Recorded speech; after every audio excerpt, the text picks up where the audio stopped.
ভারতবর্ষের অধিকাংশ মানুষ কিন্তু একটা ইউপিআই ট্রানজ্যাকশনের মাধ্যম হিসাবে এটাকে ব্যবহার করে থাকে। আমরা প্রত্যেকেই কিন্তু এখন প্রত্যেকটি মার্কেটিংয়ের ক্ষেত্রে সর্বতোভাবে কিন্তু আমরা ইউপিআই বা পেটিএমের মাধ্যমে কিন্তু ট্রানজ্যাকশন করে থাকি।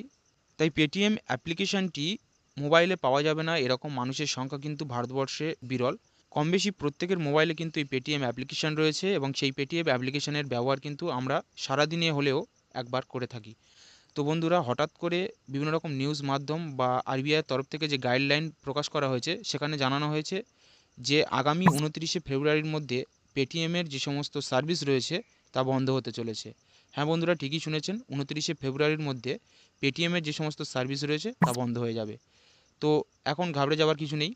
দেখুন, 29 তারিখ পর্যন্ত আপনারা কিন্তু পেটিএমের সমস্ত যে সার্ভিস রয়েছে সমস্ত সার্ভিস আপনারা ব্যবহার করতে পারবেন। তো আপনাদের কাছে একটা রিকোয়েস্ট করব, এই পেটিএম ব্যাংকে যাদের একটা নমিনাল ব্যালেন্স রয়েছে